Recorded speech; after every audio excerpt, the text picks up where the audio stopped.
Le match dans le match reçoit ce soir un des coachs assistants de la Roca Team, déjà dans le staff sous l'ère Sacha Obradovic. Notre invité occupe le même rôle sous Vassilis Spanoulis. Manouchar Markoishvili est avec nous ce soir. Bonsoir Manouchar. Bonjour, je suis ravi d'être ici et je vous remercie de m'avoir invité. Bonne chance pour votre programme. Je suis ravi d'être là. J'espère que ce sera intéressant. C'est un privilège et je suis prêt à répondre à toutes les questions que vous avez pour moi. Manouchar, on va revenir sur votre histoire avec la Roca Team. Une histoire qui a commencé en 2021. Comment est-ce que vous êtes arrivé à Monaco ? Alors, après avoir arrêté ma carrière professionnelle de joueur, j'ai commencé, je voulais devenir un coach, un sélectionneur, et j'ai commencé dans mon pays en Géorgie. J'ai travaillé là-bas pour 1 an comme sélectionneur. Ensuite, j'ai rejoint une équipe de Géorgie où j'ai travaillé plusieurs saisons. J'ai vu beaucoup de choses que je devais améliorer en moi-même et j'ai commencé à chercher d'autres opportunités grâce à mon réseau et grâce aux coachs avec lesquels j'ai travaillé auparavant, qui m'ont aidé dans ma carrière. J'ai eu l'occasion de venir tout d'abord quelques semaines ici en tant que stagiaire. L'équipe arrivait en Euroleague à cette période et j'étais déjà dans la phase de préparation. Ils n'avaient que 2 assistants à l'époque et par chance, ils avaient besoin d'un autre assistant, coach, assistant, et ils m'ont proposé donc de rester. Des opportunités comme celle-ci ne se ratent pas et j'ai voulu faire cette expérience et être également avec une équipe de haut niveau qui a une grande vision pour faire des améliorations à l'avenir et devenir vraiment une équipe de premier niveau. Donc, bien sûr, j'ai accepté. Et voilà, l'histoire continue. Qu'est-ce qui vous a le plus motivé à l'idée de rejoindre Monaco ? Tout d'abord, je voulais trouver quelque chose qui allait m'apprendre des choses. Monaco venait juste de gagner l'Eurocup. Cet été-là, et ils allaient passer en Euroleague. J'aimais leur style, j'adore leur coach, j'aime beaucoup ces hommes. Nous sommes toujours amis d'ailleurs à ce jour. Et cet environnement vous donne la confiance de travailler et de viser les objectifs les plus élevés. Être à Monaco, être dans cette atmosphère, c'était un petit peu la cerise sur le gâteau pour moi, évidemment, parce que c'est un lieu unique. Mais bon, finalement, il s'agit avant tout de basket et le basket ne vous permet pas d'en profiter tant que ça en dehors de votre vie professionnelle, mais d'être ici, je me suis vraiment concentrée sur le travail que j'avais à faire. L'idée principale, c'était de m'améliorer moi-même.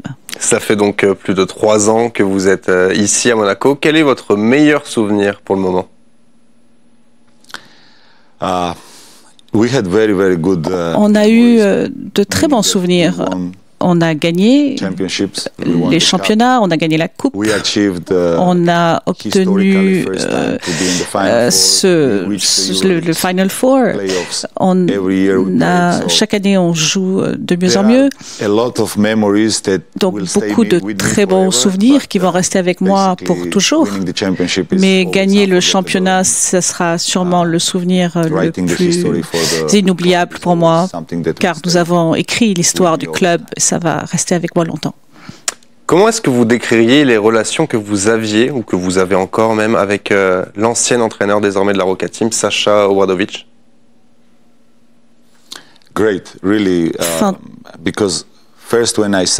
Quand j'ai signé ici, et que je suis devenu coach assistant. Nous n'avons pas eu beaucoup de temps pour travailler ensemble. Quand il y a un changement dans le coach, il y a toujours le risque que le nouveau coach demande d'avoir son propre assistant. Et dans ce cas, j'ai eu beaucoup de chance car Sacha était mon coach en 2008 quand je jouais en Ukraine. On se connaissait très bien par le passé et dès le premier jour, il m'a accepté et il m'a beaucoup aidé. Nous avons beaucoup parlé de basket. Je sais que c'est quelqu'un qui travaille très dur, qui vise toujours à élever le niveau et cela m'a poussé à travailler également mieux moi-même pour pouvoir prévoir en tant que coach, pour pouvoir anticiper et pour pouvoir comprendre ce que voulait la partie adverse. Et à ce jour, on parle de basket, bien sûr. C'est une belle amitié et c'est un mentor pour moi également, donc qui est très important pour moi. Comment est-ce que vous avez vécu son départ il y a quelques semaines?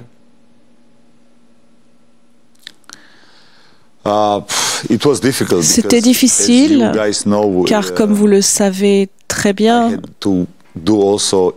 j'ai dû également assurer l'intérim, ce qui était difficile pour moi d'analyser, de comprendre ce qui se passait.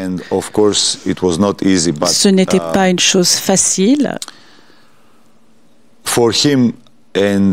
Mais pour lui et pour le club, je pense que c'était une décision mutuelle pour le mieux de se séparer. Et ce n'est pas parce qu'il s'agit de Sacha, mais il y a deux autres coachs qui sont partis avec Sacha. Et nous avions une très bonne alchimie entre nous, entre tous les coachs dans le club. Donc ce n'était pas facile, bien sûr, mais le club avait besoin de faire ce changement. Ils ont pris cette décision et je pense qu'ils avaient raison de la prendre. Vous évoquiez l'intérim que vous avez fait en tant que coach principal de l'équipe. C'était donc un match contre l'Asvel. Comment est-ce que vous avez apprécié ce moment? Je ne vais pas mentir, c'était très difficile. Pendant quelques jours, pendant quelques nuits plutôt, je n'ai pas dormi. Je devais m'assurer que l'équipe était prête mentalement pour continuer à viser la réussite. Et pour moi, c'était une opportunité énorme, une bénédiction également, qu'un club de ce niveau me faisait confiance pour ce match. Je suis ravi qu'on ait gagné et qu'on a réussi notre mission. Si vous me demandez que des souvenirs inoubliables, ça c'est certainement un des souvenirs que je n'oublierai jamais, qui restera avec moi pour le restant de ma vie. Le premier coach géorgien, c'est moi, qui aura le premier match en Euroleague, donc j'en suis vraiment très fier et ravi. Ces quelques jours d'intérim, comment ça s'est passé avec les joueurs, notamment durant les entraînements?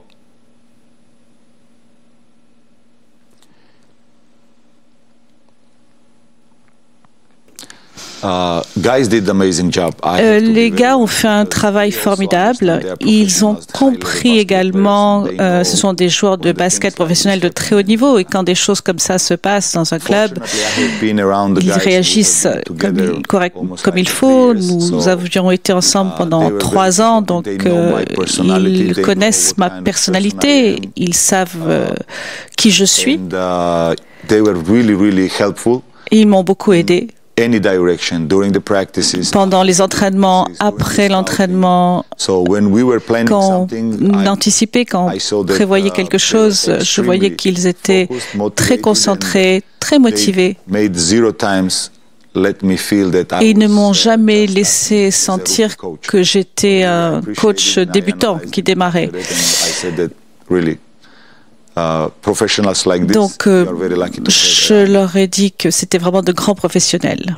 C'est donc finalement Vassilis Spanoulis qui est arrivé pour succéder à Sacha Obradović. Ça a tout de suite matché entre Vassilis et vous? Oui, il a beaucoup de charisme, il a une personnalité qui est semblable à la mienne. Nous avons des mentalités semblables. Et je crois que, très honnêtement, j'ai trouvé que c'était très facile de comprendre ce qu'il voulait avec son caractère, sa philosophie. Bien sûr, c'est un apprentissage qui continue. Il fait un travail absolument remarquable et on essaye de rester à son niveau. Comment est-ce que vous décririez le coach qu'est Vassilis Spanoulis?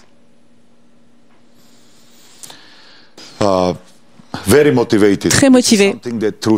Ça, c'est quelque chose que l'on remarque tout au long de sa carrière. Il est très fort mentalement. Il sait exactement ce qu'il doit faire pour réussir. Et il est très bon également dans sa communication. Et il arrive bien à faire comprendre à l'équipe comment suivre son idée. Il l'a fait souvent dans le passé. Je sais qu'il fait un travail extraordinaire et que ça ne va pas s'arrêter là, bien sûr, qu'il va continuer. Est-ce que le coach Spanoulis ressemble au joueur qu'était Vassilis Spanoulis? Je ne sais pas si c'est la bonne question à poser parce que c'est deux carrières complètement différentes. Mais la mentalité est la même, bien sûr. Mais un joueur, c'est une chose et un coach, c'est autre chose. En tant que joueur, vous exécutez et en tant que coach, vous demandez aux autres d'exécuter. La mentalité, par contre, est la même, à 100%. D'un œil extérieur, on a le sentiment que toute l'équipe a tout de suite, très vite, adopté Vassilis Spanoulis. Vous confirmez ça de l'intérieur? Oui, c'est très agréable de voir que c'est ce que l'on pense et que les gens pensent que nous sommes adaptés tout de suite. Je crois que les gars ont fait du bon travail, lui aussi, pour faire comprendre leur philosophie, sa philosophie. Nous devons encore faire quelques petites améliorations. La saison est longue. Donc on n'est pas encore à 100%. Je crois que ça va s'améliorer de plus en plus. Et on va gagner de plus en plus et faire du très bon basket. Quel a été le plus gros changement que vous ayez constaté entre Sacha et Vassilis? Moi, je ne voudrais pas trop faire de comparaison. Le style du jeu que l'on joue est différent. On va un peu plus vite. On bouge le ballon un peu plus vite. On fait des plus grands chiffres. Je ne vais pas parler de statistiques, mais je suis sûr que si vous suivez le basket, vous voyez. Donc 5 ou 6 assists par jeu. Donc ça veut dire qu'on est l'une des meilleures équipes en attaque. On était très bon déjà par le passé en défense, mais je crois qu'on va encore s'améliorer. On partage un peu plus le ballon également. Comment elles se passent, vos relations avec le coach? Vous échangez beaucoup au quotidien avec le téléphone? Talking about Vassilis? Oui. Avec Vassilis, oui. On passe beaucoup de temps ensemble. Depuis qu'il est arrivé, on a déjà beaucoup voyagé ensemble. On a passé beaucoup de temps dans la salle de réunion pour préparer le match. Pas tant d'appels que ça, mais on se voit régulièrement. On est 3 assistants coach. Il y a Ilias également qui est avec lui. On passe beaucoup de temps ensemble à prévoir le jeu, le match, l'avenir. Donc oui, c'est vraiment notre occupation principale, anticiper. Sentez-vous que l'équipe monte en puissance au fil des semaines?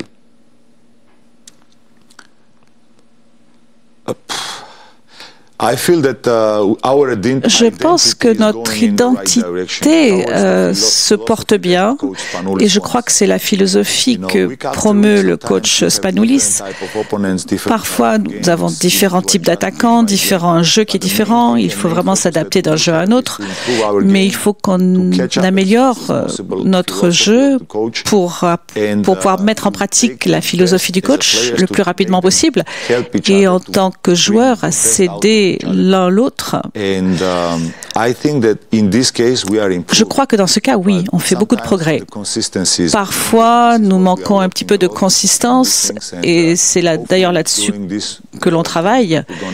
Les matchs que l'on va avoir en janvier et au début février, nous devons définir notre identité et définir pour le reste de la saison notre identité,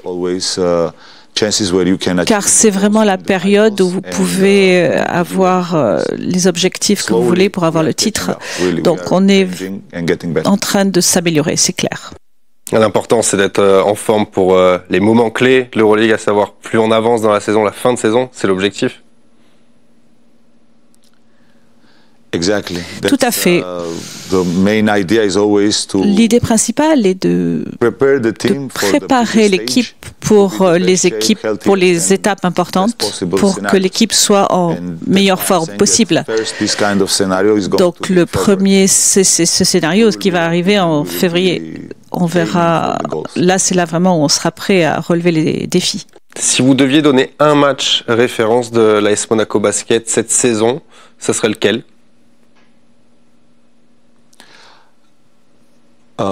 You talking about the past or the future, like? Un match référence cette saison que vous avez disputé dans les matchs précédents. Je ne peux. C'est difficile parce que chaque jeu est important pour nous, surtout en Euroleague. Home court, il faut avoir les matchs qu'on joue à la maison et en avoir de plus en plus possible en Euroleague. Et puis parler d'un match en particulier, c'est difficile parce qu'on est toujours dans l'étape où notre identité n'est pas clairement définie.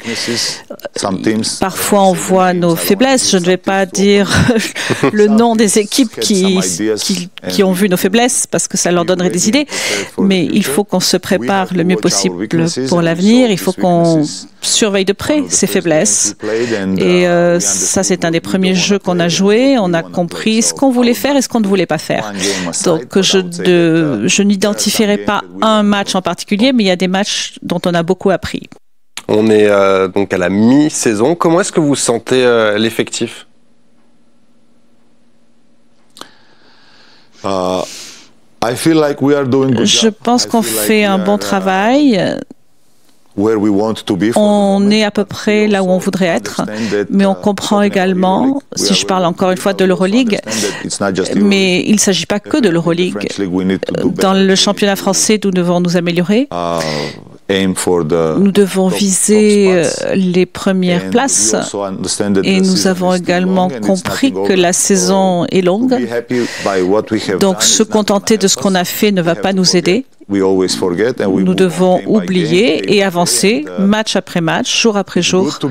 C'est bien d'être là, mais rien n'est acquis. Vous parlez du championnat français. On a le sentiment que le niveau du championnat est de plus en plus fort année après année. Est-ce que ça vous aide à être performant en Euroleague ?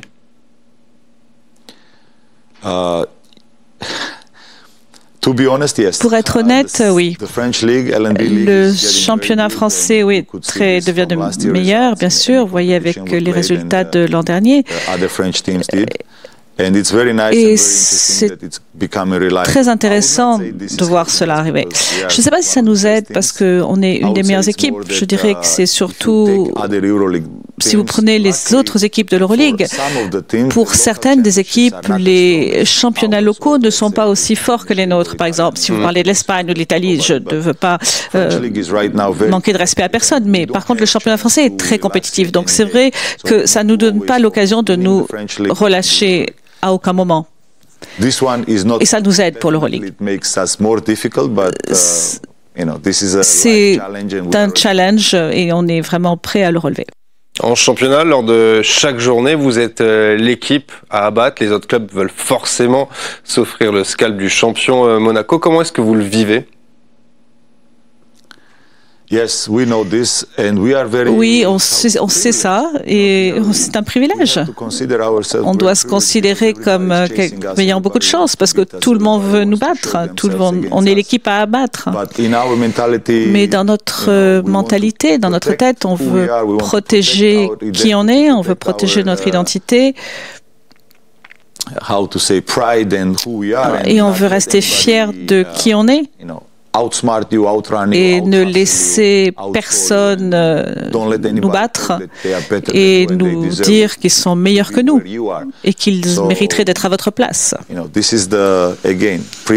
C'est un privilège d'avoir cette opportunité, encore une fois. Et parfois, ça peut nous arriver de perdre le match. Mais on prend ça comme une chance de comprendre et de s'améliorer. On le disait en début d'entretien, ça fait plus de 3 ans que vous êtes dans cette équipe, que vous êtes coach assistant de la Roca Team. Comment est-ce que vous avez vu l'évolution du basket à Monaco?